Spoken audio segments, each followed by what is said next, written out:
RLHF involves a lot of different steps, but we don't just want to train a model. Our ultimate goal is to create a new large language model that performs the task we care about better than the original large language model. So in this final lesson of this course, we're going to discuss some different strategies for evaluation and take a look at results from the newly tuned model. Let's get started. There are a few different things we can look at when evaluating large language models, though I should mention that LLM evaluation is still very much a developing area of research, and there's a lot more to say than what we can fit in this single lesson. But at a high level, here's what we might look at. First, we can look at the training curves, like loss produced during the training process, to see if the model is actually learning. You might have done something like this in the past when training neural networks or other machine learning models. Second, we can look at automation metrics. These are measures of performance that can be calculated using algorithms or mathematical formulas that require ground truth. So this might include some familiar metrics like accuracy or F1, or some metrics more common to generative tasks like the Rouge family of metrics, which help you to determine how similar a piece of generated text is to a human-generated reference text. Third, we can do side-by-side evaluation, where we compare the performance of two models against each other using one set of input prompts. This allows you to calculate the win rate, which tells you what % of the winning responses were produced by a particular model.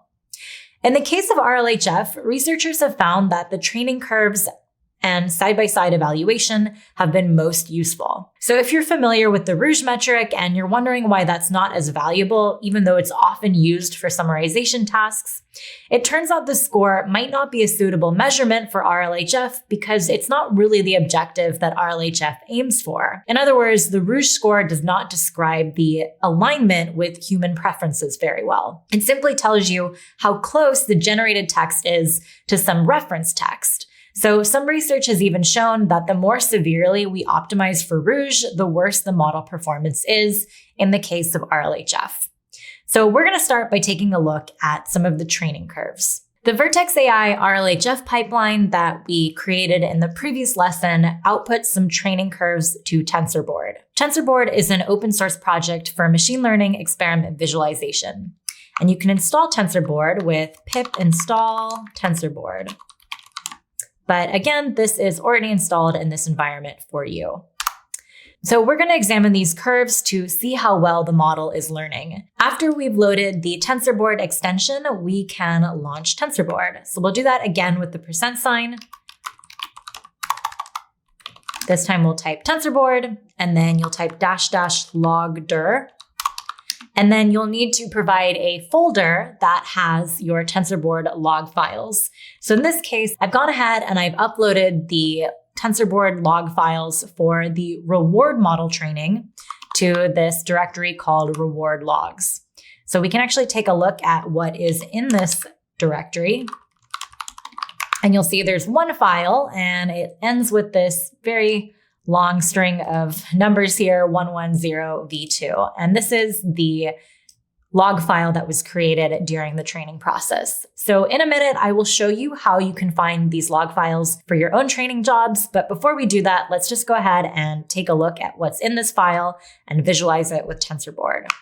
So if we execute this cell right here, we will see that this launches TensorBoard. So I'm going to go ahead and I'm going to scroll down to rank loss, which is the metric that we care about right now.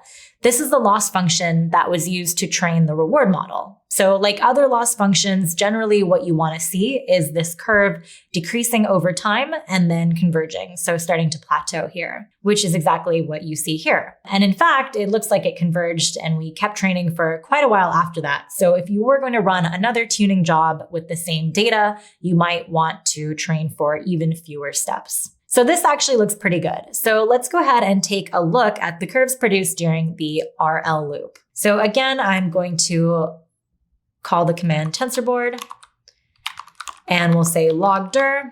And this time we will pass in a different directory. And this is a directory I've created that has a log file for the reinforcement learning step. And like I mentioned earlier, I'm going to show you how to find these files in just a minute. But let's first take a look at what they look like. So this will launch TensorBoard again.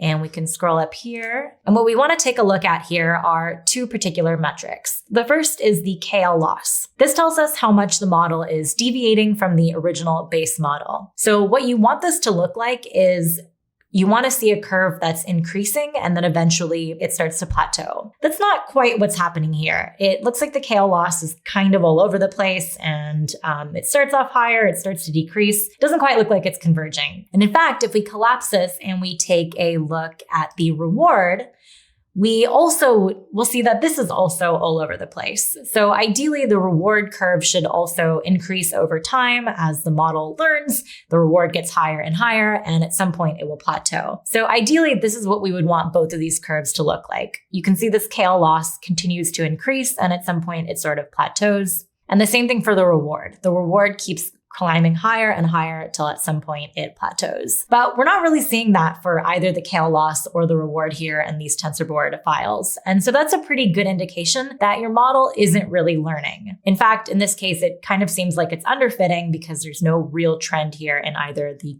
curves from the KL loss and the reward. But in this particular case, that wasn't too surprising. These were log files I pulled from tuning the model on a small subset, around 1% of the total data set. So next, let's take a look at some logs that were produced when we train on the full data set.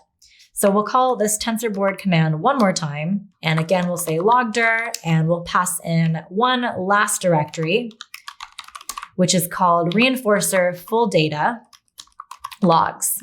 And if we launch TensorBoard here, we should see that our curves look a little bit closer to what we're expecting. So you can see that the KL loss here continues to increase and increase and increase, and at some point it sort of starts to plateau. And the same thing for the reward. We can see that again, this is increasing, which is exactly the kind of behavior we want to see. We want to see that the reward increases over time until at some point it stabilizes. So these were some training curves that were generated from a large-scale tuning job run by my teammate Bethany. She actually ran a bunch of experiments with this Reddit dataset and the Llama 2 model, and I can show you what parameters she used specifically to achieve these results. So here is the dictionary parameter values that we created in the previous lesson.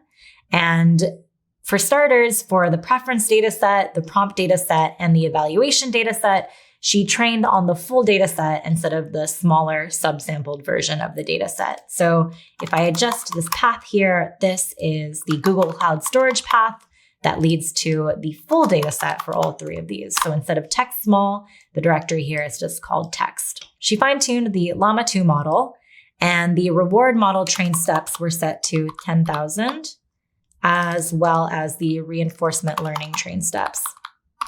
Reward model learning rate multiplier was 1.0, and the reinforcement learning rate multiplier was 0.2. The KL coefficient was set to the default of 0.1, and the instruction was the same as before, summarize in less than 50 words. So now let me show you how you can access these TensorBoard files for yourself in your own projects. So currently, we've just been interacting with Google Cloud in a notebook via the Python SDK. But if you go to console.cloud.google.com and go to your Google Cloud project, under the Vertex AI section, you'll see a little button that says Pipelines. So if you select Pipelines in the console, it will open up all of the pipelines in a particular region that you've run.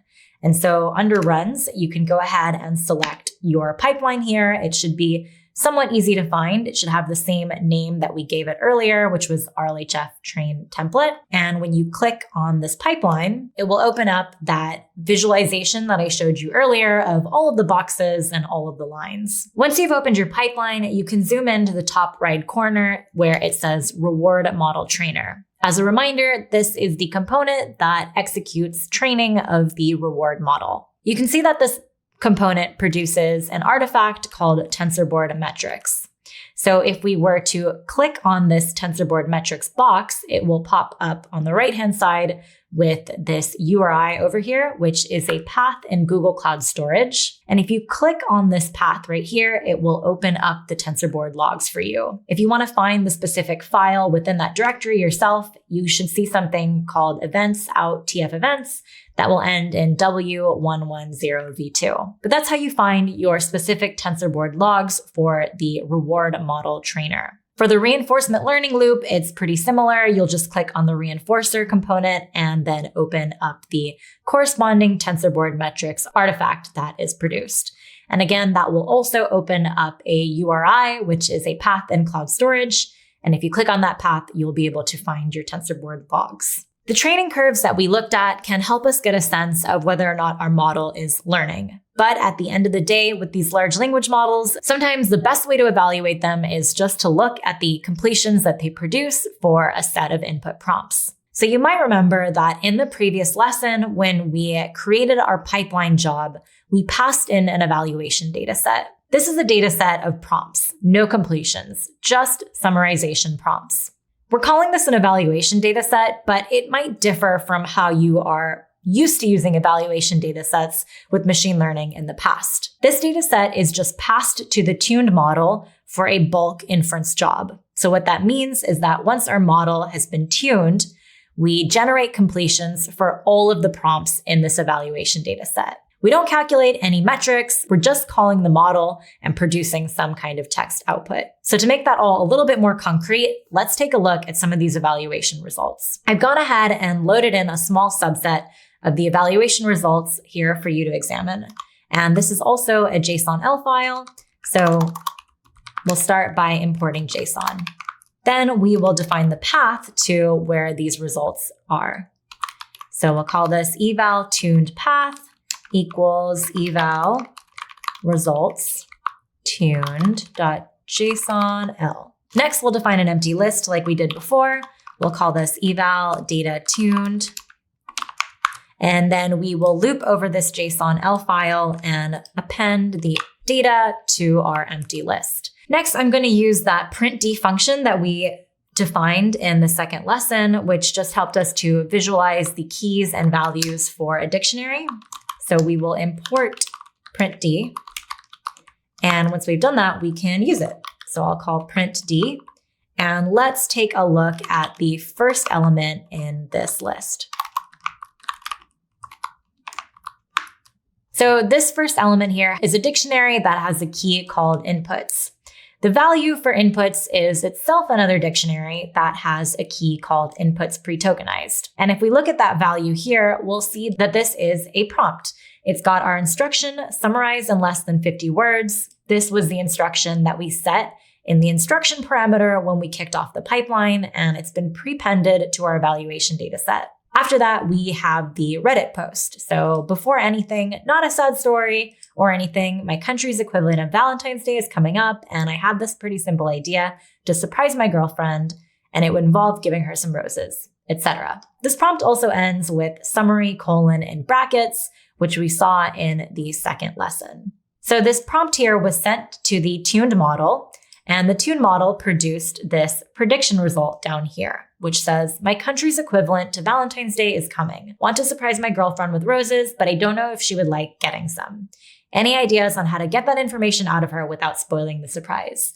So this is the summary that our tuned model produced for this input prompt. So next, let's do some side-by-side evaluation. What this means is we're going to look at some completions on the same set of prompts for our Llama 2 model before and after we've run this tuning job. Next, I'm going to load in a file that has inference results from the base model. This is the Llama 2 model before we executed tuning. So first we'll define the path to this data set, and it has the exact same input prompts that our evaluation data set we were just looking at has as well. And again, we'll create a new empty list. These are the results from the untuned model. And we can loop over this file. And each time we do that, we will append the data to this list here. So now we have two lists. We have a data set that has results from the tuned Llama 2 model, and then we have a data set that has results from the untuned Llama 2 model. If we look at the first example in this untuned data set, what you'll see is that the prompt is the same, but the completion is going to be different because it came from the model before we ran our RLHF tuning job.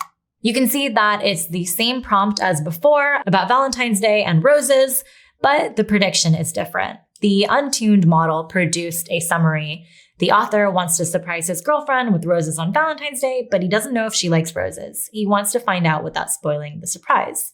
So if we scroll back up to the completion produced by the tuned model, you can see that it is in fact different. And one difference you might notice is that the tuned model produced a summary in first person, so in the same voice as the original Reddit poster, while the untuned model refers to the author instead of saying it in the same voice as the person posting on Reddit. But take a look and see if you can find any other differences and which of the two responses you prefer. To make it easier to compare all of the results, so we don't have to keep printing each element and scrolling up and down like this, I'm going to put everything into a data frame so we can do some real side-by-side evaluation.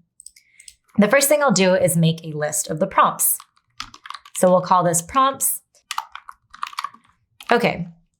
So what I'm doing here is I'm looping over the data set of results from the tuned model. And for each sample in that data set, I'm extracting the value for inputs pre-tokenized. So that's going to correspond to the prompts. So if we execute this, we can then take a look at what we've created here. And that is a list of all of the prompts in this data set. So you can see here's one prompt, here's another, etc. So now that we've extracted all of the prompts, we're going to extract the completions for both the untuned base model and the tuned model. So first we'll extract the completions from the model before it went through tuning. Call this untuned completions. And this time we'll be extracting the value for the prediction key.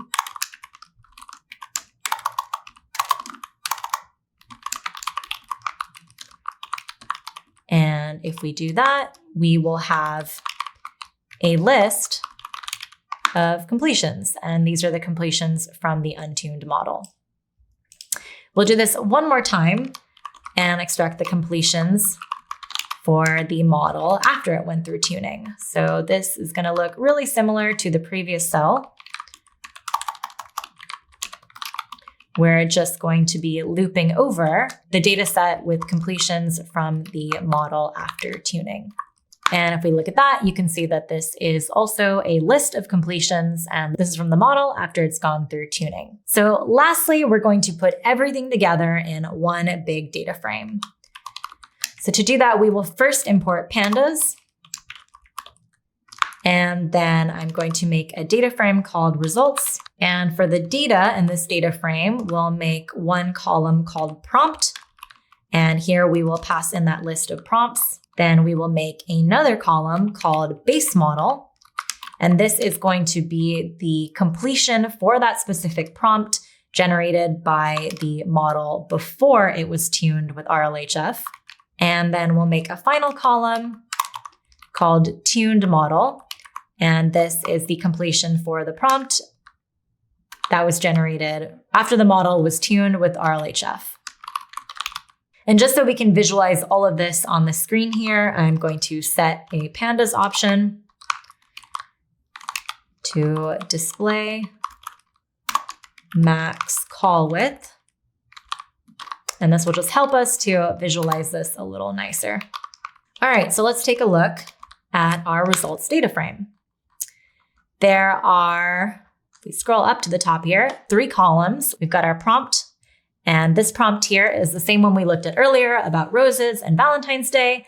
And then we've got the completion generated by the model before tuning and the completion generated by the model after tuning. And there are a few more prompts in here. This one is about a senior in high school who wants to study computer science in college. This one here is about applying to jobs.